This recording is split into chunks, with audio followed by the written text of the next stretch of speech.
Good evening and welcome to the Rewind Show. Hashtag 124. I'm Steve Brown. And over there at the club this evening, just got himself back from Morrison's, doing all the catering for tomorrow. It's Brent Peters. How are you doing?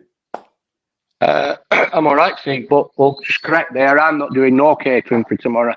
That's the job of Deborah O'Connor. You've been chauffeuring, You've been chauffeuring. Yeah, exactly. Let's not get mixed up, or else I'll get chastised.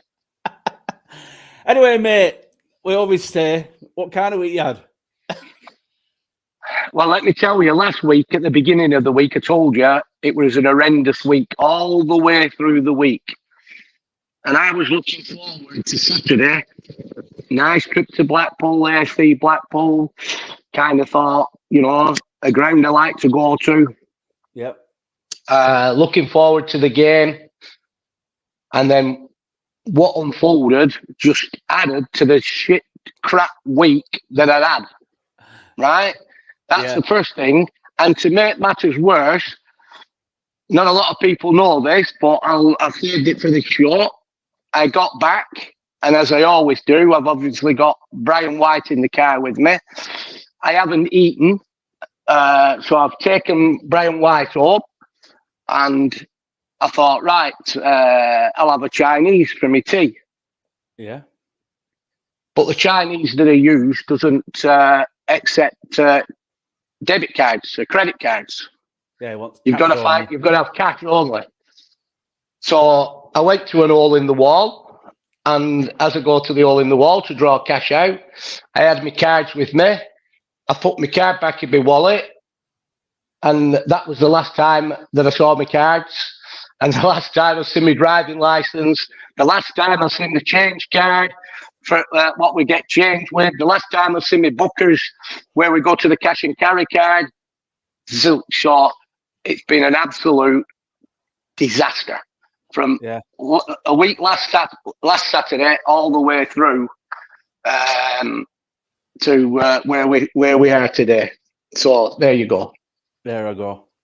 But it wasn't a good day beside the Seaside, was it, last Saturday? Well, the first 45 minutes weren't. So, let's get it right. All right, the second half, apart from the first opening few minutes. But listen, I'm not coming on here to throw people under a bus, anybody under a bus or anything like that. It's not happening. But let me tell you, I ain't seen a Bacup Borough team play like they played in the first 45 minutes for a long, long time.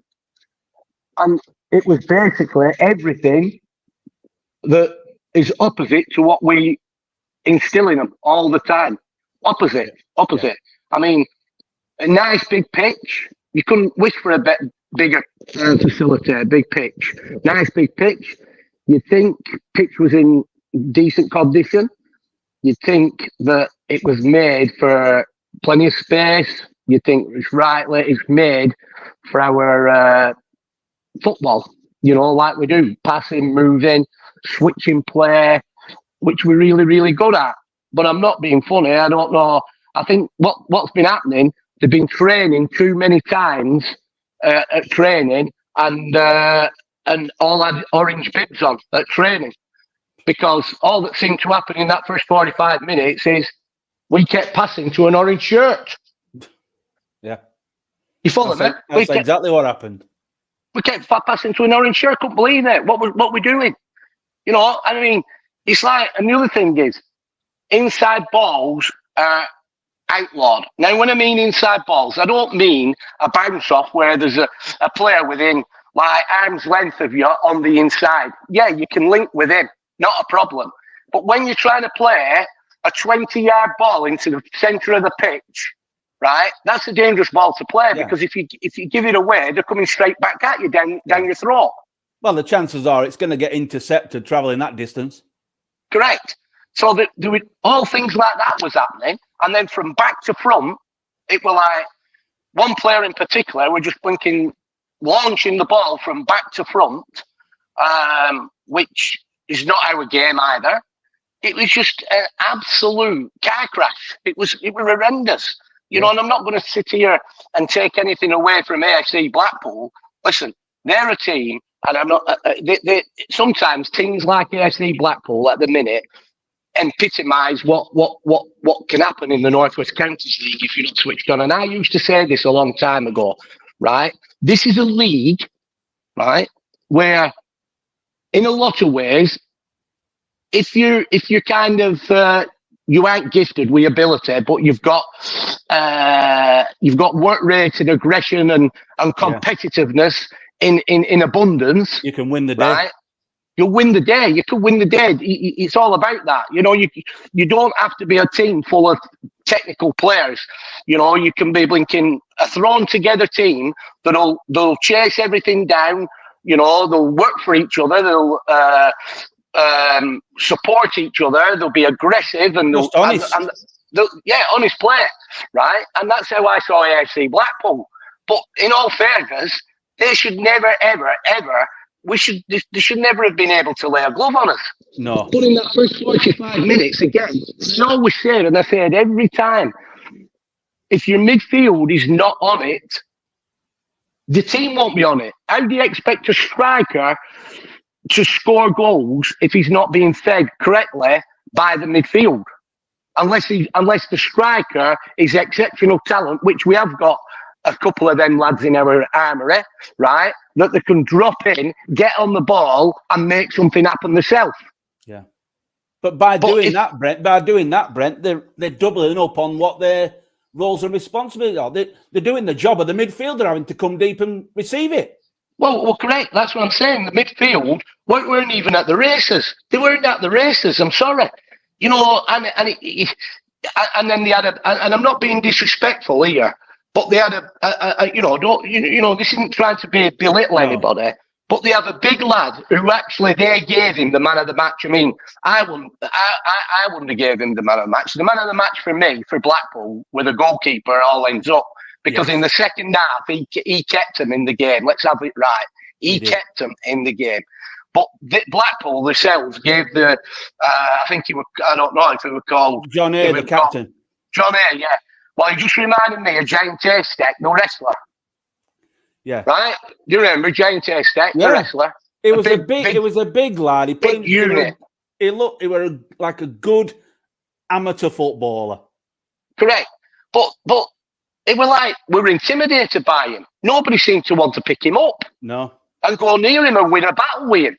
You know, and that was my main point at half time. You know, that's why the change came at half time.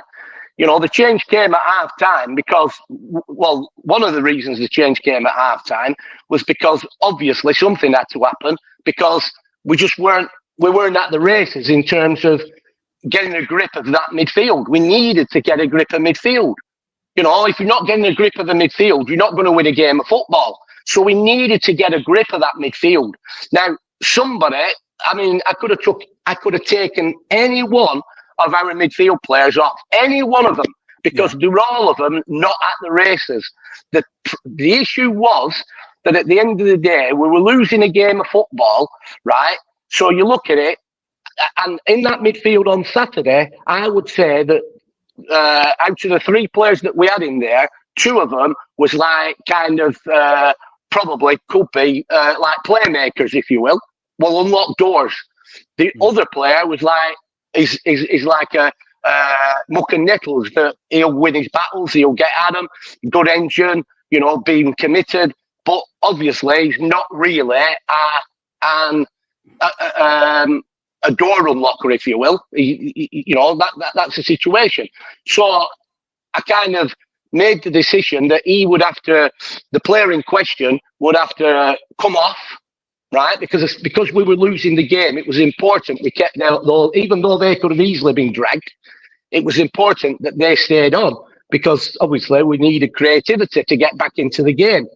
So it was important that they stayed on. So unfortunately, the player I took off, as disappointed he was, and I feel for him, but it had to happen. And when it happened, I moved Malachi and put Malachi from a fullback position and put him into the centre of midfield and gave him the instruction that I wanted him to play around the space of the captain. Yeah, you know, and not be stop them through balls from coming through and stop them, and you know, and obviously, you know, ticket makers play going the other way, and then I introduced, by doing that, I moved Ben Langley from his unorthodox left full back position, right, and brought him to his natural position because they had a natural left full back who was stepped up from the 23s on the bench. So well, I've got to say, Brent, before you continue, the young lad, Cameron Hargreaves, I don't know, I've never seen him play for the under-23s, but I've got to give him a lot of credit. He had a good game. He did well. I was pleased for it because you know, he wasn't fazed by anything. He wasn't, you know, he kind of, what I liked about him was this, and I like this about any player. They came out of the comfort zone. You know, he tried to be positive in everything he did. Yeah. You know, he kind of wanted to attack. You know, when he got the ball, he just thought about attacking, and you know, and equally, if he lost the ball for whatever reason, you know, he had the recovery run to get back in. What I liked, he just didn't look out of place. No, he didn't. He did well. He did well. He was pleasing, and you know, I liked him. I watched him the other week against Nelson, and I mean that were another for the under-23s, by the way. And I watched the under-23s that night, and that was another, excuse the word I'm going to use, but that was another complete car crash and a shit show from the 23s, believe me, right? Yeah. And Nelson gave him a right tonking, but he stood out. But he stood out. He stood out, and that's what's made me get him involved. I mean, obviously, to get people into the first team squad, there's got to be injuries. And as you know, we've got the injury, so now he's got his chance. So that's, you know, he really did well. But yeah, so going back to the game, you know, for me, that decision needed to be made. Nothing to do with how the defence were playing or wasn't playing. It was more to do with how the midfield wasn't doing the job, you know. And you know, one of the comments, we had a team meeting on Monday. And one of the players, well, it was the player in question who got brought off, he's kind of said something in the classroom at a point that he thought, in his opinion, that the reason we didn't play, but this is how short-sighted players can be, he thought the reason we didn't play is because the defenders, or one defender in particular, was launching the ball from back to front. You know, when people are showing for it and they like to get on it and play. Then we might have a point there, but that's only 1 point because we're in possession of a football. And when we're in a possession, that's where we're best. But I'm not talking about that. I'm talking about the amount of times we gave that ball away in the first half. You know, we couldn't pass to an orange shirt. It's not about a player going from back to front. We've tried to play football, but every time we've tried to play football, we've given it away. Yeah. So if we're giving it away... And the fact as well, you know, Blackpool were picking the ball up and they were finding the players or finding the outlet so easy because we didn't have a player within 5 yards of him. Well, no, that's the other scenario. We do it, listen, we don't play, and this is where... You know, they say I keep going back to when I was working with Walter Joyce, God rest his soul, when he said we young, inexperienced players, and our lads shouldn't be. We're not talking here of this player's like a 27-year-old. He might not have played at any level. He's played a good amateur level, but the fact of the matter is, you know, there's no grey areas. It's either black or it's white. Now, the simple fact we don't go around, man. What we do, We don't play like, for instance, we don't play with a holding midfield player, right? Because when you play with a holding midfield player, what would happen is you're playing in banks, you're playing with two banks, basically. Yeah. And all that happens with the holding midfield player, the holding midfield player will cut across and cut the passing channels off, right? That's all that happens, and people pass men on, right? And all that happens in that situation is what people do is play in their own zones, right? In their own zone. So if you're playing, say, centre mid centre to right midfield, you would really stick to centre right midfield, right? And then you've got a centre left midfield, you'd stick to centre left midfield. Then you've got a central midfield. So obviously, it plays over to the left. Everybody shuffles across, just like the back four would do. And then you've got your screening midfield player. Now everybody is different in the where they're setting up the setup. We don't play that way. We don't play that situation. What we do, we have 3 midfield players, and we say to them, you identify your men in the first few minutes of the game who you're picking up and who you're playing against. So basically, if I'm now, when we kick off and I'm playing to the right side and you're playing to the left side, right, I'd be picking you up, right, out of possession. Yeah. So you'd be my responsibility. The next man would be, say, for instance, the captain's responsibility. And then another one. And what me and Nigel do, we write the numbers down, who's playing against who. Yeah. So we have the name of the player. So Brent Peters would be against, you're wearing number 6. So Brent Peters would be against Steve Brown wearing number 6. Now, when we've got possession, it's my job to not be anywhere near you, but not be disjointed, or should I say, not be distanced too far away from you. Have the awareness of where he is. Where you are, because what has to happen, I might make a perfect pass to the next man there. And the next man, so I'm going in to support that man where I've made that pass to, right? I'm going to support. Now, that man might go and pass to the third on the third pass. He might pass it short and give it away. Yeah. Well, if I'm too far off you, right, too far because I've gone chasing the ball you can't make the recovery. I can't make, out of possession, I can't make that distance. So what's going to happen? He's going to look up, the lad who's been given a cheap ball to, he's going to get his head up, and what he's going to see, Steve Brown's in space there. I'll go and I can knock a great ball. I'll knock it to Steve Brown. So then what happens is, I'm trying to chase back in, and by the time I get to you, right, because I'm miles off you, right, you've moved the ball again. And this is what happens if they don't be disciplined. So what's supposed to happen? We support the man on the ball. We make angles, and we like to play. Out of possession. My job, the next person's job is to engage their opponent. So they can't go flying off all over the place like you would do in where you haven't been coached. Yeah. Where where kids do and playing at schoolyard or whatever. You can't do that because straight away you've got a responsibility. And what happened on Saturday in that midfield on Saturday were a prime example in the first half. Yeah. There were nobody picking men up. There were no structure. There were no structure. They were ridiculous. And yet, when you look at all our positive results, and when you look at, and to be fair, I've got to go in Michael Gervin's defence a little bit here, because when Michael Gervin is the captain, I see him and hear him all the time. Your man's there, get tight on your man. Get tight on your man. So he's there, you get me? But for me, on Saturday, in that first 45 minutes... Well, put your other one in, Brent. Put your other one in. There was no leader. It was on floor. Give it a good clean. Yeah, so basically, that was the situation. It was shambles. It was an absolute shambles. It was a car crash. It was. First of all, ball retention, 0. They couldn't pass water. They couldn't find a man. So they just kept giving the ball away. And then the second thing, we're not even winning our battle in there. We're nowhere near winning our battle.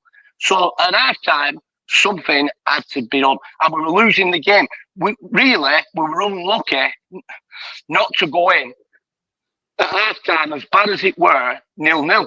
I know. We were unlucky because but again, listen, there is no case for the defence here in this situation. Both look, on the comms, if you ask me, I think both parties were to blame for the first goal. 100%. I thought. Listen, one thing about Gareth, right? His own experience, and I know him to it. And when something happens on the day, he's right, even if he's wrong. Yeah, yeah.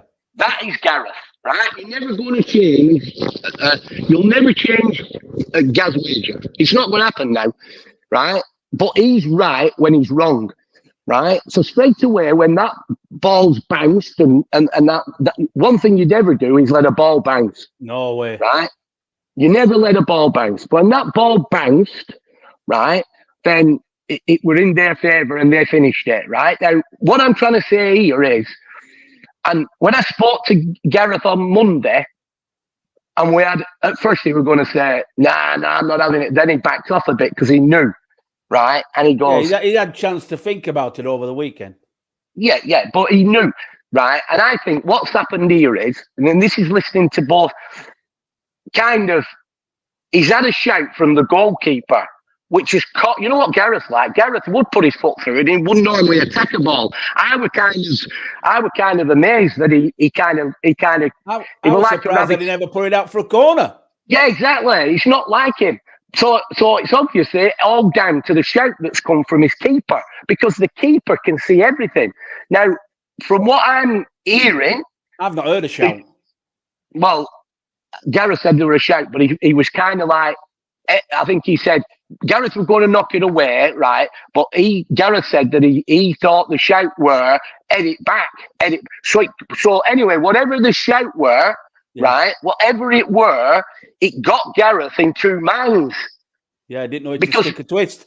Listen, I say this sometimes when we're in touchline in the technical area. I kind of say to my staff, let them play. Don't tell them what pass to make, because they might have something in their head. Yeah. And by you telling them, put it there, it gets them in two minds. You can confuse the situation sometimes. Correct. You don't say anything. And I think when you've got players like, because, we're on the touchline and you got fans shouting, when you got players like Carl Siddle, give him free license. Let him express himself, because 9 times out of 10, he gets it right. Yeah. So for me, what I'm trying to say is that when you're trying to play for the player, the player can get caught in two minds. Yeah. And I think that what's happened, speaking to Gareth on Monday at training, I think what's happened is he's had a shout from the keeper, and the keeper, he got it in his head before he got a shout from the keeper, he was going to deal with the ball. When he got the shout from the keeper, it made him split second think, edit back. But in that time, he's got indecisive. And as he's got indecisive, the ball's bounced. And then rest of it's freaking carnage. It's gone in. So it was a Mickey Mouse goal. Now, I keep going back to this goal. I talk about this goalkeeper in particular that I had at Glossop in Andy Gorton. Right? Oh, wow. Wasn't the biggest keeper. Stockport County keeper. Well, Stockport County Oldham Athletic he were at, weren't they? Joe Royal sold Andy Gorham to Rangers because he had this keeper coming through. Unfortunately, he was a wild card, and obviously he got himself in a bit of trouble. So he got shown the door at Oldham, and then he's ended up at other clubs. I got him at Glossop from. I can't just think where I got it. Didn't Oldham have Andy Gorton and Andy Gorham? Yeah, they had them both. This is what I'm saying. Andy Gorham was he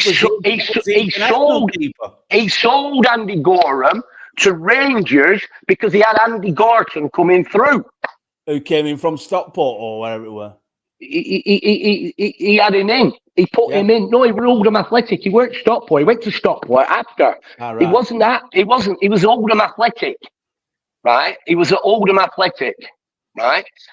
And he was a keeper that was coming through the ranks, and they rated him highly. Everybody rated him. Very good. Right? So he sold Andy Gorham to Rangers, and Andy Gorham, although he's passed away, but if you get his autobiography, he talks about Andy Gorton, this raw kid that was coming through at Oldham Athletic. Yeah.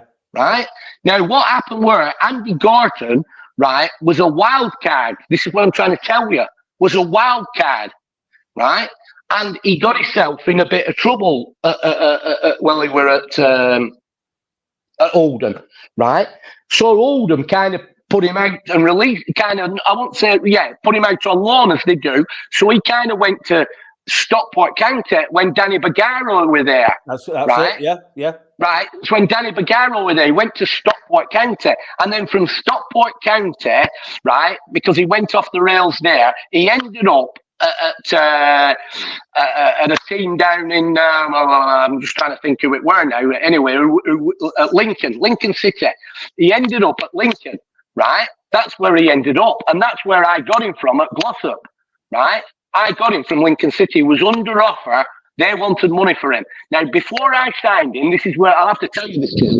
So before I signed him, I went to certain people in the game who are trust and everything, like you do your due diligence. And I went to Frank Casper, and I spoke to Frank Casper, and he said, Brent, do not touch Andy Gorton with a barge full. And I went, what do you mean? I said, he's a quality keeper. He said, nobody's doubting his ability. Nobody's doubting his ability whatsoever. But he's a wild card. He'll cause you loads of problems. Don't touch him. Yeah. But I'm a person that I'll listen to what people tell me, but I'll always form my own opinion. So, and I'll also tell the player himself what people are saying about him. So I rang Danny Bagaro, and as you know, Danny Bagaro he's a Spanish guy. You're Uruguayan. Oh, Uruguayan, yeah, right. So you talked, right, so I rang him up in his Uruguayan lingo.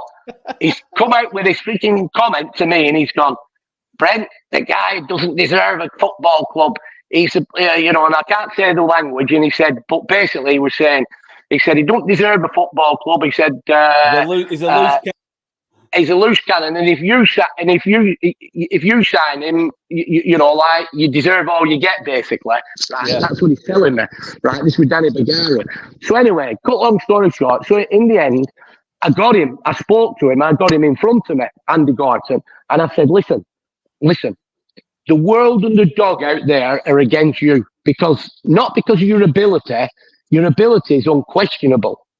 Right, but they're against you because of what you do. You're a wild card. Yeah. And he sat in front of me. Yeah. And I said, listen. And at the same time, you're being told by professional managers not to touch him with a 10-foot barge pole. Yeah, exactly. So I said to him, I said, listen, but I'm a manager that will always. I always think people deserve a chance, and I like a challenge. And this is what I said to him. I said, I like a challenge, and I said, and the challenge is, I said, I'm going to take you under my wing. But I said, the first time you muddy the waters at this football club with me, this when I were at Glossop, the first time you muddy the waters with me, your history, you're out the door. But I'll give you every chance. Right? That's great. Yeah. So I signed him at Glossop. Now, where I'm coming from with this keeper, right? But one thing he always said, he said, I'm telling you now, and he'd tell all the lads in the changing room, he said, if I'm coming for that ball and I say it's Gorty's, you get out my way because it's Gorty's. I will make it Gorty's. I will take everything before me. And true to his word, I remember playing in a friendly and he put my right full back in hospital. Brilliant. Because he didn't get out of his way. But isn't that what you want from a goalkeeper? Correct. And isn't that what a defender wants to see? Their goalkeeper coming up and just taking the fizz off the game? Take everything. And that's what I kind of said at full time when I was having a chat with the players at full time. Even though the shouts come and it's head back and all this carry on, personally, this is my personal opinion, I kind of think the first thing that should have happened is Gareth shouldn't have listened to anybody. He should have been foot through it and put it wherever. Right? That's the first thing. If the keeper is shouting anything, all this bloody fancy business head back, all this carry on, it's rubbish for me because to start with, how can you control the speed of a ball going back to your goalkeeper? And how can you control how quick the bloody players coming in that can intercept it? So from a keeper, it's keepers are nothing. Yeah, exactly. The keeper should have come and shouted keepers. I'm freaking white, Gareth, out. Yeah. Took him out and got everything. But I'm not. This isn't having a go at the keeper. But even in professional football, we did on telly last week where the goalkeeper, I think it was against Burnley, and Burnley's, I think it were Burnley. It were Burnley's keeper, and they conceded late on in the game. And he was trying to say he got fouled. It was never a foul in a month of Sundays. It was just a blinking faggot. It was a clever centre forward standing his ground. Exactly. He knew what he was doing, and the goalkeeper was just a blinking. He didn't even come off the ground. Listen, and I'm not being disrespectful here. If that were Barry Siddle or if that were Dave Felgate, there's a Brent stop him. Yeah. What I'm saying? Yeah. Or Tony Nixon. Yeah, Tony Nixon. Yeah, exactly. So anyway, going back to the goal, right? So it was a complete no case for defence. Gareth, for me, that's why I didn't shout anything from the sideline to the keeper. My focus at the sideline was to Gareth. Gareth, what are you doing? Don't let the bleeding ball bounce. So we conceded an absolute. So not only had a 45 minutes where we weren't even at the well, I'd like to say we weren't at the bleeding Seaside, but we were at the Seaside. So straight away we're not at the blinking races, and then we concede an absolute garbage, ridiculous, horrible goal that they haven't even worked for. It's pathetic. So we go in at half time. There's some words said. Bring them back to reality. The change is made. We have to get amongst our men. And to be honest, listen, we come out the second half, and lo and behold, we've only been on the pitch. We haven't even been on the pitch 5 minutes. 3 minutes. And we go and do what we did there, which is the other centre half. Now listen, we can throw pelters at them. In the main, they don't mess up too often. But having said that, one of the centre halves we've ended up losing. It's 2-2. We've ended up losing 2 absolute crap goals through. One where play where he's give the ball away, but I still maintain again that lad had a lot to do. When he took that shot, I still maintain that our keeper should have done better. So I'm not just going to still throw pelters at one player. I'm having a bit of a go at both of them. They should have done better. Have you noticed that these Player of the Month awards are a bit of a poison chalice? Well, yeah, exactly. Well, they are. They are, but it is what it is. But no, seriously. So do it too. But from that, so 2-0 down. But from that situation, when we've regrouped, we've absolutely bossed the game. Then bossed it. But the trouble is, when you're 2 goals down, everything's done not relaxing. Everything's anxious and rushing things and. We need a goal. We get a goal. Come on, we need another goal. Calm down. There's still a long time to go on.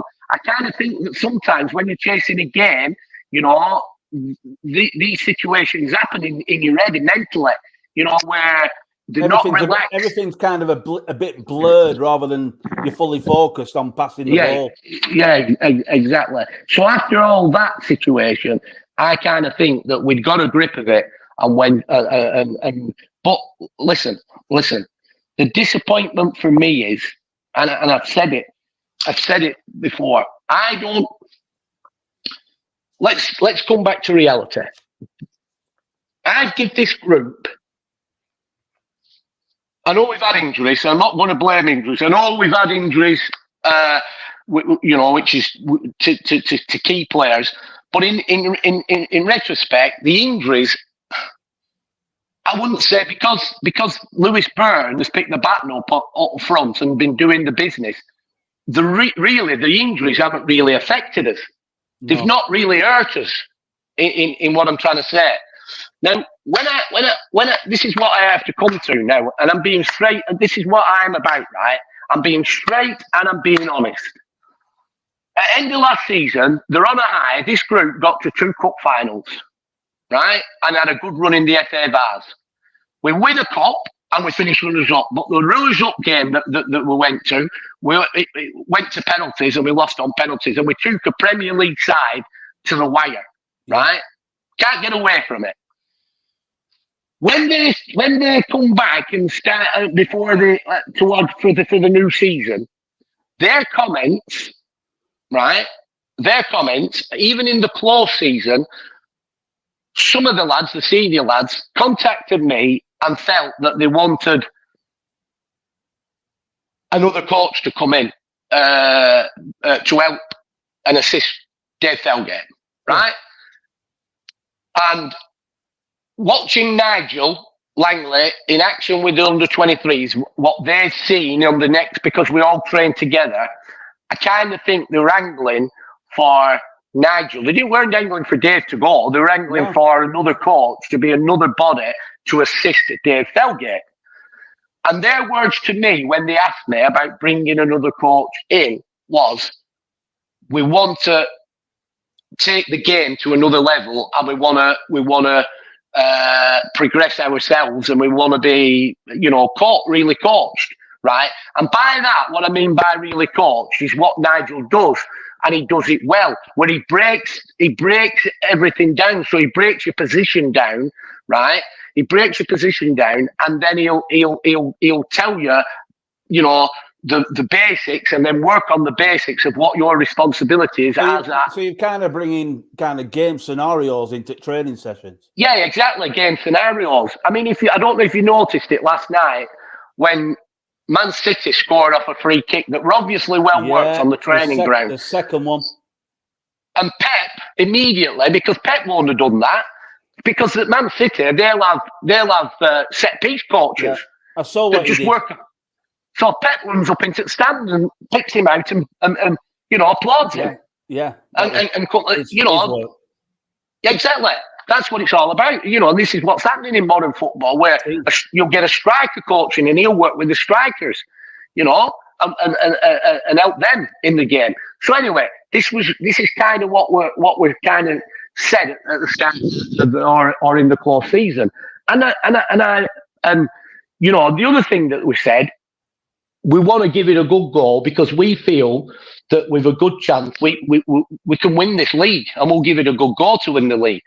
And I remember telling them, I supported them along the way. They've got the coach that they wanted, basically. I've supported them. I stepped Nigel up, and Nigel's come in. It's just unfortunately that Dave, with his responsibilities for Liverpool, he couldn't always commit. So because he couldn't always commit, it is what it is, right? Now, all through pre-season, I think Dave only got involved in the last two, before the pre-season game started, the last two sessions before our first pre-season match, which is not ideal in anybody's book. It's not ideal that you need to be here all the time, and then you have a plan of action and work with that plan of action. But the point I'm trying to make is I kind of supported the lads and listened to them and did what I felt I needed to do. Well, you've given everything that I'm just talking from a media point of view or a supporter. What we see is that you've given them absolutely everything. You give them the tools. Well, yeah. And then what's happened is the only tool I haven't given yet is the VAR. But what do they want the VAR for? To find out but we get the VAR anyway because Ryan Russell's a dab hand. They're getting it anyway from the opposition, right? So apart from that, they've got everything. Now then, in addition to that situation, right? They said, I think we can go on and win the league. And I remember saying to them, listen, to win a league, your mentality, your mindset, and everything about you has got to change. You can't, you've got to be, if you're focused and want to win the league, everything's got to be like, for instance, you've got to be organised, which we are. You've got to be prepared right, which in the main we are. You've got to go, you arriving at football matches, in order to get your preparations and do your preparations right. You've got to be on time. On time's massively important.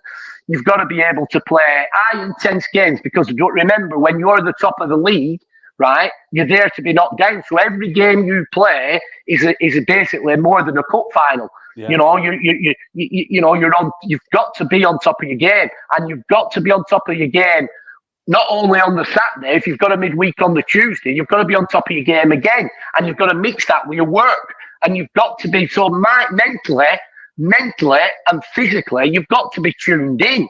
And if you're tuned in, then I firmly believe that we had the players that could win the league and get us promoted, 100%, right? But they were told this. They were said, right from the outset, right? Discipline. Don't be getting booked. Don't be getting. We've just got fined last week, right? £90. The club has got fined £90 because we've had 10 in the respect campaign. 10 sin bins. Now the players who's listening to this show know who they are. Now then sin bins are coming through gobbing off. Yeah. Well, who's going to pay that? It's 90 quid out the club's coffers. But not only is it 90 quid out the club's coffers, but what that does as well, it adds, even though you're off the pitch for 10 minutes, so we're out you for 10 minutes, which is bad enough, but it adds in your accumulation of bookings. Yeah. So if it's 5 bookings before you're suspended, right, that a sin bin will count as one of the bookings towards it. So we've had 10. So if you look at it, you look how many players have had yellow cards and for what for, and how many players have been sent off, right? It all adds up. So straight away, you haven't got you without your better players, the players which you like your first choice. You're without them because why you without them? They self-destruct and they don't learn. They're self-destructing. So when they turn around and say, "Oh, well, we've underachieved this year. We haven't got in the playoffs. We haven't won the league. We haven't done this. We haven't done that." But look at themselves. They need to look at themselves. It's nothing to do with Nigel. It's nothing to do with Alan. It's nothing to do with me. It's to do with them. Yeah. And that's the point I'm making. They need to look at themselves and take a long guide. Look, they're talented lads, good lads. When they're on it, and they're a joy to watch, and they're a joy to work with.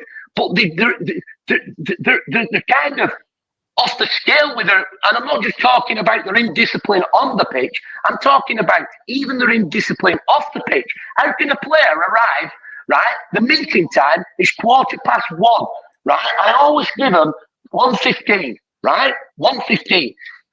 I won't walk in the changing room, I won't walk in the changing room until 1:30. Now, the players can fine them all they want because it says 1:15. But I won't fine them till it gets after. If they're not in that changing room when I'm ready to walk in, then we'll be tied because I've given that 15-minute grace. I don't tell them that. But so on Saturday, we had a player, right? We had a player that's arrived in our changing room at 1:45. And at 1:45, and what really peed me off with him as well, he's not only arrived when he's arrived at 1:45, he's walking as though he's on Bermuda Beach from the car park down the front of the stand to get into the changing room. He's not even breaking into a jog, right? I watched him. He's not even breaking into a jog. But the second thing is, he's arrived at Lincoln Squires Gate. And he's gone in Squires Gate, changing room, well, almost gone into the ground anyway. You follow me? And I'm thinking, what preparation is that? And you've all got the same text, and he's the only one that's there. I'm not going to name him on here, but the fact of the matter is, that's all part of preparation. Yeah. See, usually you've just told me that and you'd laugh, but I don't see anything funny in that. I don't see nothing funny in anything, Steve, because, listen, I graft for this football club. I've been grafting. I know you do. I'm trying to run a business, and I'm trying to do everything here, right? And like that video said, there's only really me and Deborah, right? So, Knights is out today, which is great this afternoon. And, he's been brilliant, as Knights said. We tried to tidy the place up because of the building that's going on.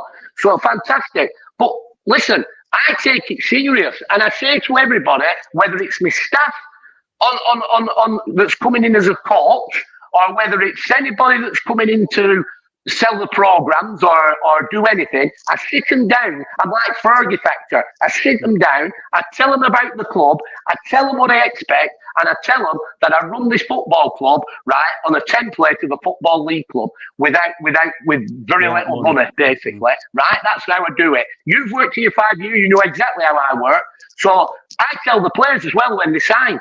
And I look at certain players. I can tell you now, the one player arrived here this season, not going to mention no names, and what a talent. And straight away, I turned around to one of my coaches and I said, I'll guarantee he's been released from Football League Club because he's got a bad attitude. Yeah. I can smell it. And these are things that all come into whether you're going to win. What really peeves me is I look at the league table, and let's come to this. I won't look at the league table till the 1st of January. Yeah. Because for me, it means nothing. And let's be honest, even at this level of football, it's not like watching the Premier League or anything like that, right? Invariably, a lot of clubs don't have the same team midweek that they do on a Saturday because people are on back shifts and they can't get time off.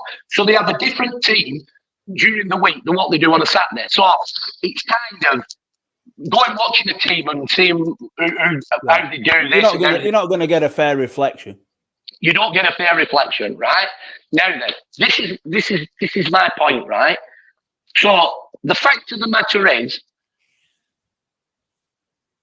I don't go. People change. The teams change all the time. But I won't look at a league table until after, because from the 1st of January, I look at it this way, right? It's downhill. You're going down. You're coming to the climax of the season, right? And I need to know where we are. So the first time I studied that league table was just a couple of weeks ago, right, on the 1st of January. And when I look at the league table and I see, and this is not taking anything away, but when I see FC St. Helens at top of that league, and I know that man for man, player for player, we are better than them, right? Yeah. And they've got a lead like they've got, and that's credit to them. Do you know what that is? They've got the winning mentality. We haven't got the winning mentality. Because if we had the winning mentality, we'd be winning. And they'd be grinding results out. But it's not just about what you do on a football pitch. It's all the things that go with it.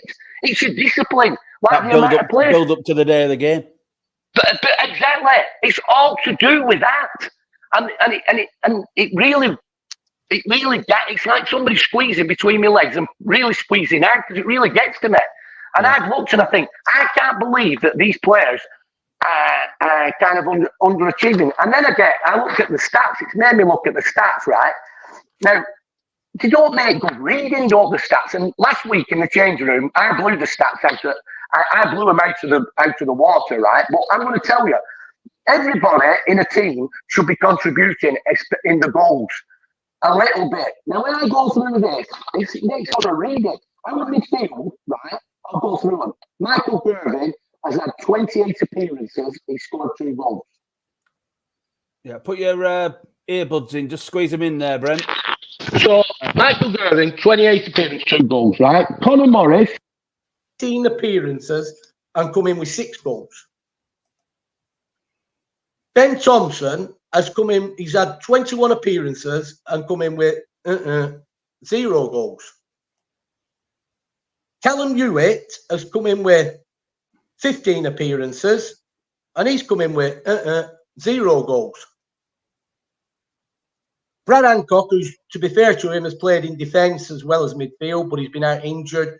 But even Brad has had 20 appearances. You wouldn't think so, but he has. He's had 20 appearances and come in with 4 goals. And then you've got, well, I can't really put Malachi Clark into this because he's played all over the place. He's played centre-half for a long period. He's just gone into right full-back. But he's chipped in. He's had 25 appearances and chipped in with 3 goals. Now, before I go to the defence, midfield that. Now, in any Football League club, there will be targets set on a board. And the midfield have got to start chipping in. Now, the amount you've got zeros in there, and we're now at the pinnacle end of the season, and there's players not even contributing with goals. Yeah, and even the ones that are contributing, it's not enough. It's just not enough. So you've got to ask yourself a question. You know, what's going on? And then you look at you look at the forward line. Well, the forward line, to be fair, isn't that bad. Kyle Siddall, he's played 29 games and he's had 12 goals. Alex Mellors, he's had 23 games and he's had 6 goals. Lewis is obviously, we know what Lewis is. In 21 games, he's got 19, and it's a blinking good job he has. Yeah. And Jack, who obviously has come off the bench quite a bit, he's scored coming with 2 goals. But then you've got the defence, who you'd expect the defence to chip in. Joy's played 30 games. He's scored 4 goals. Gareth Wages played 15 games. He scored 1 goal. Ben Langley from either fullback has played 23 games and come in with 2 goals. So all in all, as a team, as a collective, it doesn't read the best reading. So No. when tomorrow, we've got a massively important game. I haven't decided who's going to start yet, right? But I've been thinking long and hard all week, and this is one of the reasons I've gone to this, because it's pretty obvious after last week shit show, right? I've got to turn around. There's got to be some changes, so nobody can come to me and start knocking on the door and why have you left me out? Nobody's safe, are they? No, after last week, nobody's safe. Are you there, Steve? I lost you then. Yeah, can you hear me? Lost the sound. Sound's gone. Try and get the sound. We'll try and get the sound back. I don't want to touch that. Can you hear me? I can hear you, but you can't hear me. So we'll try and get the sound back at some stage. Can't hear you.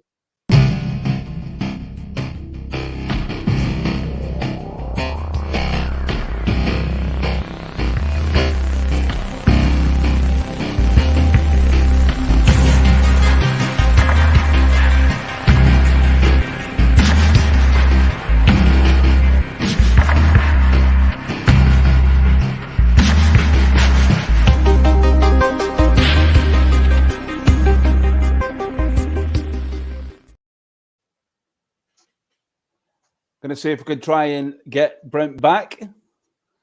Looks like he's left his chair for a second, but hopefully we'll be able to get him back. But we'll just have another message from one of our partners.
Well, fingers crossed. Hopefully, I can hear Brent Peters.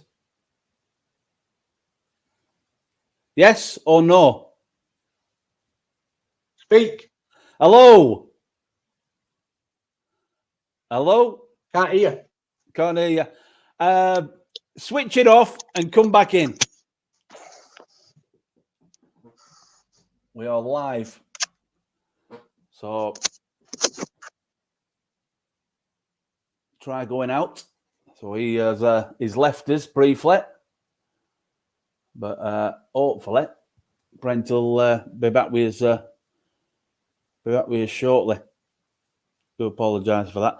Don't forget commentary tomorrow, 2:45 with myself and Andrew Knights. We'll be with you on the comms for tomorrow afternoon. And if you're tuned in from Sandbach United, you can't make the game, or you can't make the game if you're a Borough supporter, maybe working, then 2:45. That is Facebook Live and on the Twitter as well. So myself and Andrew Knights will be with us. And also as well, got to say a big thanks to all our sponsors, all the players that have been sponsored. We've still got opportunities. If you want to get in touch with Knights, if you want to sponsor a player for this season going into next season, then just get in touch with Knights. And best way to do that is you can get in touch with him at the ground, but you can send him an email. That's commercial1.bacup.borough.fc@gmail.com. So that's how you can get in touch with Knights if you're interested in advertising with the club, program sponsorship, show sponsorship, even dugouts. We've even got the dugouts available this season as well, and a lot of other things happening as well at the club. So if you do want to become a partner, get in touch with Knights, and that is the email below. Just waiting for Brent to come back. I know there's quite a few of you tuned in. We're on several platforms this evening. Facebook, we're on Twitter, we're on Instagram, we're on LinkedIn, and we're on, what else are we on? We're on YouTube. So I do believe that Brent is sorting himself out, and all being well, we've got him back. Hello. Don't know what happened then. How are you doing? No idea what happened then. I've been entertaining the masses while you've been away, but yeah, where were we before you lost your flow? So what I was saying is that, listen, I back these guys, I supported them, but when you break everything down and look where we are, and listen, it's not over with until the fat lady sings, but where you look at us, and when you look at the situation where, you look at why we're in a situation we're in, when you look at certain teams that's in, like, look at Route 1 Rovers and look where they are. Again, not taking anything away. We played them twice and absolutely battered them on both occasions, but they're above us. What does that tell you? League table don't like consistency. And we are inconsistent. We're up, we're down. We're up, we're down. But Can't be like that. But you mentioned it before, Brent. It's gone off again, Steve. It's you. It's your headset. It's not working right. It's gone off again. Your headset's not working. It's gone off. He's working on the Bluetooth. off. So Samsung. So yeah, he's working on his Wi-Fi pods, and they don't seem to be working. You need to go back to the wire. But yeah, what he was saying there was, the likes of Route 1 Rovers up there. We played them twice, as he rightly says, and both occasions, it's gone off. Both occasions, we've managed to beat them, but down to the mindset of the players is that, because in regards to talent, we're much better team, I believe. But the mindset is there for Route 1, and they'll be able to grind out the results. Going to bring him in again. He's got a problem with his earpods. They keep switching on and off. I don't know if it is at my end, because when I go off the show here and go into TikTok, the music's coming through fine. Yeah, the music. So, but I think it's you're talking, you're listening, but they're also you're talking through these as well, and right. You're losing the connection. But I've got you now, and open. I'm going to let you talk. I'm not going to talk. But yeah, we were talking about Route 1 and mindset, Brent. Yeah. Oh, yeah. When you look at the teams, I mean, I've took a somebody put on. In fact, it was Colin Wilson put a comment last week and said, our away form is our Achilles heel. But I don't necessarily. I don't look at. We've lost 6 away from home, but we've also lost 3 at home. But you've got to look at. You've got to look at the teams that we've lost. I mean, we went to Surrey at bottom of the league. You know, again, mindset situation. When we were losing the game at 2-0 or whatever it were at half time, second half we've absolutely railroaded them and clawed the game back and got in it and played like we should play. It was only a screamer at the last death that he'll do that linking 10 times and won't score.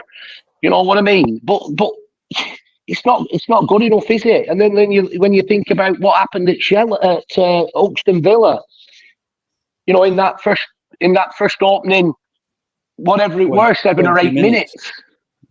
You know, it's you analyse it. You know, like the games we've lost here. We've lost against Eton away, early doors. We've lost against Runcorn Town at home. We've lost against Allerton LR away. We've lost against Ilkley at home. Right, we lost against Uxton away. We've lost against Shelley away, who were at bottom of the table at the time. We've lost against Uxton Villa at home. We've lost against St Helens at home. Darwin away, and then Blackpool on Saturday, who were obviously struggling at the wrong end of the table. And you've got to look at. You can't just look at one game. You haven't got to look at one game. Some of these lads will be looking at it and think, "Oh, we had a bad day at the office on Saturday." No, you've had too many bad days at the office. It's too many, and we shouldn't be chasing games like we sometimes do. And I come back to it. That's not because we're a bad side. We're not a bad side. It's because the mental state, and then. You know, situation. If you look at every one of them games that I've just ran through there about the results and lost and where we've won, every one will tell a story of something that's gone on in that game. You know, like look at the Uxton away from home. How many sin bins did we have in that game? It was crazy. We got down to about 7 men at one point. Yeah, you get where I'm coming from. So absolutely crazy. At the end of the day, that's what you've got to look. You've got to take every game and you've got to analyse every game, which is what I've done. I spent a bit of time to go through because I need to know what is going wrong. Now, I'm not going to tell you or the listeners what I've said in private to my coaching staff. That remains private. But I'm not stupid and I'm a realist. Right? Now, the simple fact is, they're not playing in a league game tomorrow. They're playing in a serious. We're in 2 quarterfinals, right? And I'm telling you now, you know, it's SOS. It's SOS. It's simple as save our season. They've got to go for it. We're at home, right? We're at home. They'll have a decent crowd. Probably not as many on us what we'd like because Burnley's at home. In hindsight, maybe we should have put that on tonight, Friday night. But hindsight's a wonderful thing. But there'll be, and that's another thing I've got to say. Our fans turned up in Blackpool in droves. Fantastic. Brilliant. Fantastic support. Absolutely fantastic. But I brought it up at full time. You've let them down. You've let them down. Then people pay to go. They've paid to travel to get to Blackpool. They've come onto the ground at Blackpool and paid to get on the ground at Blackpool. And then you lot dish up for the shit show. You just drop your levels. You know, it's a simple fact. And the only people, listen, that can put it right, we can only bring things to the table and talk to them and tell them. But when they go out as a collective on a Saturday, they've got to deliver, and the mindset's got to be right. Then players in the squad will know whether they're preparing right for a game the night before a game. Then players will know whether they go out on a Friday night and don't give the monkeys right because they worry about the game tomorrow. Now, I'm not saying that there are players in our team that do that, but it wouldn't surprise me. Wouldn't surprise me. No. You know, we've had issues this season with certain players you know, and then they think they can drop an excuse in, and I'm going to fall for it. You know, I've been around the block. I know every excuse is going. You know, and I have ways and means of finding things out as well. One day, well, it'll be in the book, but one day on the show, I'll tell you some of my secrets of how I find things out. Right, but the bottom line is we've got a massive game tomorrow. He's got to put the league situation. We can't influence. It's still not out. It's still not. We've still got a slight chance of being in the playoffs, but we can't. But we can't afford to be turning up at games, i.e., like last Saturday, right?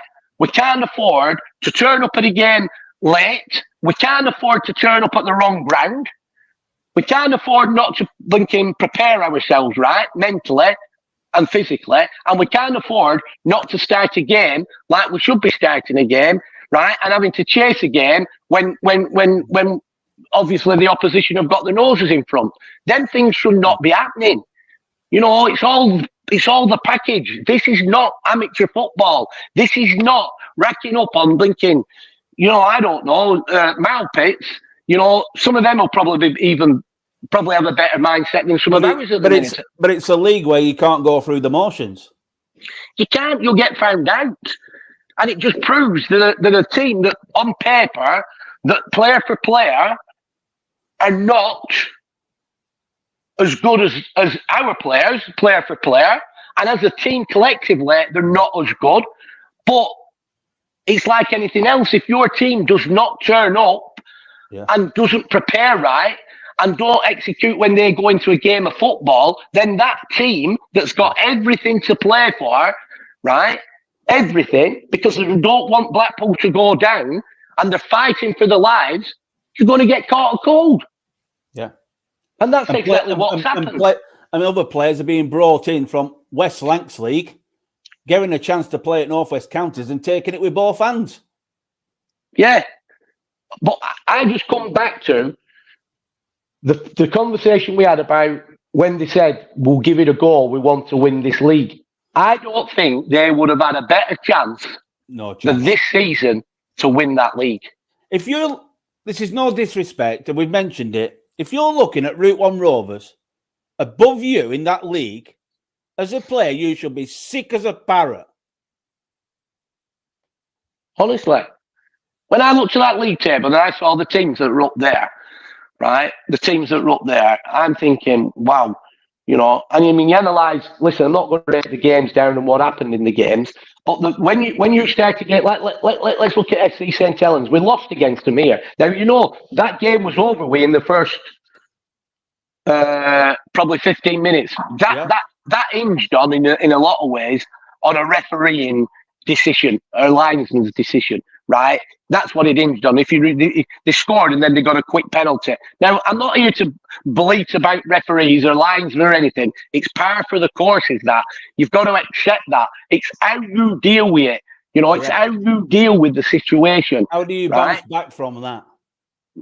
And this is what I say about have this group got the winning mentality. If they've got the winning mentality, then the proof of the pudding will be they don't get sin binned. There's that sacrilege. We've all just got fined £90 because we've had 10. 10. That's not good. That's bad. Yeah. That's all gobbing off. So you've ended up with we've got 10 sin bins, right? And then the amount of players that's got booked, you just see how many yellow cards. I mean, listen, that's par for the course. But you've got a totting up situation, right? Now, I'm telling you, I mean, you're having injuries. Injuries is par for the course. But I honestly don't think that injuries, when you look at them stats that I've just given you, like Michael Gervin, he's played 20, I don't know how many games, off the top of my head, like Joy's played 30 games. So the lost Brent again. I have no idea what's happening with his laptop, or I think he's doing it on his phone, but hopefully we'll get him back. He keeps pressing buttons, and let's get him back. He's back. Right. So the target figure, in my eyes, right, if you look at Joy's been like more or less an ever present, so it's 30 games. So if you think about it, Michael Gervin's 28 games, you know, Ben Thompson's 21 games. We can't put it down to substitutions. No, it's not. Or injuries. Can't put it down to injuries. It's not. No, it's all to do with the mental. Have these lads got the winning mentality? Now, the point I'm trying to make, to have the winning mentality, they've got the ability, but to have the winning mentality, it's all about preparing for a game. And preparing for a game is kind of like, you know, Friday night, you've come home from work, you prepare, you're relaxing, you know, you might go for something to eat with your partner or your girlfriend or whatever, going to bed early, getting up early and being focused and preparing yourself, go for a brisk walk, do whatever, get your head right and get ready to go, mindset on the game. All this business, and I know that we're semi-pro, and I know that some people will try and get a bit of working on a Saturday morning, but is that right if you're wanting to win a league? Is that right to work on a Saturday morning if you want to be part of winning the league? I don't think I had this conversation a few seasons ago when Eric Turner was here, and he's going coaching at Mayscott, and he had a nightmare game at Lincoln Blackpool. Yeah, I remember that.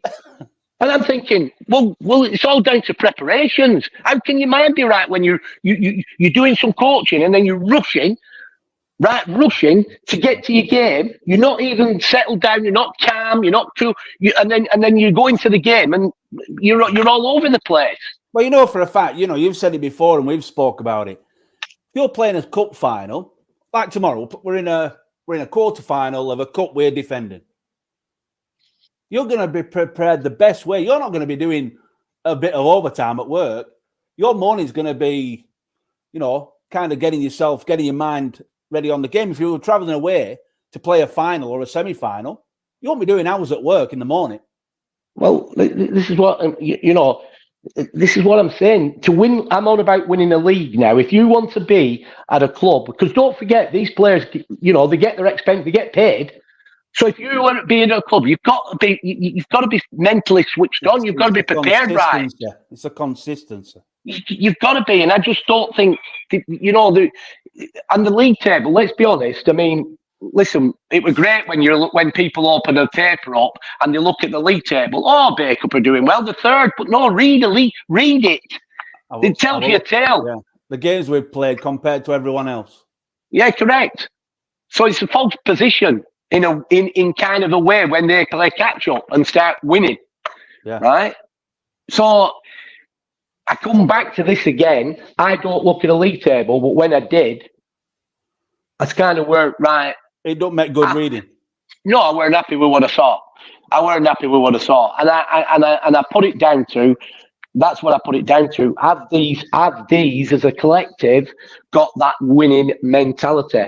Only they can prove me wrong. I'm not so sure, because if they had that winning mentality, you'd put your bodies on the line, you put your heads on the line, you'd go through, you'd be physically demanding winning your battles, and you'd be up for every game and playing, you know, you'd be blinking 8, 9 or 10 every game, not below an 8 down. You wouldn't. You can't afford to be if you want to win a league. And you can look at that in every level of football, throughout football. All the teams are at the top of the league, right? If they're at the top of the league and they can't afford to, they're there for a reason. And they've been consistent. And we haven't been consistent. On our day, we're more than a match and we're fantastic. And we've got a great bunch of lads. But listen, you know, this is another thing that everybody's got to work and but if they want to play at this level of football, in my opinion, then if they've got a job that doesn't allow them to devote what it needs, then they should be the ones that are looking at maybe playing kind of in West Lancs League where it's not as demanding. Yeah. Which quite a few players do, don't they? They don't want the commitment to, you know, good players, but just don't have that commitment to give 110% every week. So they go and play at West Lancs. Yeah, exactly, yeah. Let's quickly move on to tomorrow's game, Brent. Sandbach United, not a team I know a lot about, actually, apart from the fact they're having a reasonable season in the Division 1 South. Yeah, I think in a way they're a bit on a par with us, aren't they? Well, when I looked a couple of weeks, they're on a par in Division 1 South. Listen, I'll come back to this. Sandbach will be a good side and will be well drilled and well organised, and they've got everything. The first thing, if I was in their change room motivated, you're going to the cup holders. You're going away, right? You need to be up for this, right? You need to take that Lincoln Cup off them. But equally, we should be saying to our lads, and no doubt we will, you've got to defend that. You worked hard for it last year. You've worked hard for it to now this year. So you've got to take it off you. But again, they've got to come with the right mindset, right? 100%. They've got to come with the right mindset, right? I'm sure they will, because they did do last year. But we come back to this scenario about, like the other week, if we'd have been playing Southport when we were playing Southport, 100%, because it's such a big game, I wanted to do hotel pre-match. But they were coming back with the play. Oh, I can't do that. I can't do that. I can't do that. And then one comment come from one player. I don't want to be hanging around in Southport for a couple of hours. Well, I'm sorry. That's the most freaking amateur statement I've ever heard in my life. So try telling Manchester United, who's preparing for a game down in Bournemouth, right, that they get there at night before. Do we have to get there at night before, Gaffer? I'd rather get down there on day game. Why do I have to stop out? It's all bloody preparations, man. Yeah. You know, it's stupid. This is what I'm saying about the mindset. I think you're kind of showing your level there, aren't you, when you start coming out with words like that? Well, exactly. It's not even worth even getting in a discussion with him, because it tells you all you want to know. But no. going back to Sandbach, you know, listen, we're at home, decent crowd. We haven't been at home for 7 weeks. I have to drop that one in, which is absolutely ridiculous, but that's another story, right? We haven't been at home for 7 weeks. There's no excuses, right? They need to go out there. They need to hit the ground running and be disciplined and organised in every position. The difficulty is after that, I would like to be in a position where we've won a game of football handsomely and I don't have to make changes. The fact of the matter is, we had the worst 45 minutes of football last week I have witnessed Bacup play for a long time. And everybody who went to that game, who was Bacup fans, witnessed exactly what I'm saying. So if you think I'm going to run the risk of going into a big game like tomorrow with the same clientele after what I witnessed, it ain't happening. I've got to do something. It's my job. I've got to do something about it. And these stats will tell me where I should do something about it. Yeah. Anything more to add, Brent, before we wrap up another show? No, just apologise, but it's not my earpiece, as if it's all been up and down. Probably just it's something that's going on in this club. It's up and down. You sound like me. You sound like Gareth Wager making all these excuses. Even the rewind show's up and down now. See you later. See you tomorrow.